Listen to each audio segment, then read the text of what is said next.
మళ్ళీ లేవలేడు సార్.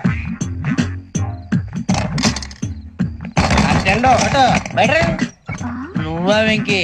ఏంటి వెంకీ ఈ టైంలో వచ్చా? నీతో మాడే పని ఉంది, దా చెప్తా. ఏ బాగా నిద్రొస్తుందా? సరిగానే రే, నువ్వు మమ్మల్ని చూసే తలిపేసావా?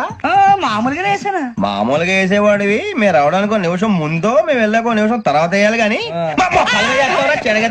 బిలాల్ రాజా, నాకు నిద్ర వచ్చి పడుకుందామని తలుపేసుకున్నాను. అయినా నా ఇంటి తలుపులు నేను అడిగేసుకోవాలంటే తప్పు చేసిన కాక ఇంకా గేర్ సమాధానం చెప్తావా? మీ ఇంట్లో పెళ్లిడికి వచ్చిన ఆడపిల్లలు ఎదురున్నారు. ఇదిగో అమ్మాయిలు, మీతో ఎప్పుడైనా యథాశాలు వేసానా? విన్నారా? అడుగు తలుపులు వేసావు.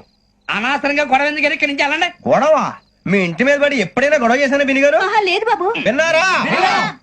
చెప్పు, మమ్మల్ని చూసి తలుపులు ఎందుకు వేసుకున్నావు? అరే, మాకు అప్పించిన వాళ్ళు కూడా మమ్మల్ని చూసి ఎప్పుడు తలుపులు వేసుకోలేదు. ఏం చేయాలి? మరి నువ్వు ఎందుకు వేసుకున్నావు? బాబు తప్పు అయిపోయింది, బుద్ధి తక్కువ వేసాను చాలా. అంటే మా మొఖాల మీద తలుపులు వేసామని ఒప్పేసుకుంటున్నావు? ఒప్పుకుంటున్నాను. సరే, ఇప్పుడు చెప్పు, మా మొఖాల మీద తలుపులు వేసేంత తప్పు మేము ఏం చేసామరా? బాబు తప్పైపోయిందని అంటున్నారు కదా, వదిలేయండి బాబు. అదే తప్పు మేము చేసి మమ్మల్ని వదిలేయమంటే మీరు వదిలేస్తారా బిని గారు? తప్పని అంటున్నారు కదా. తప్పని ఒప్పుకుంటున్నాడు కదా అయ్యా. ఇప్పుడు టైం 11 అయింది, వెళ్ళి పడుకోండి. 11 అయిందా?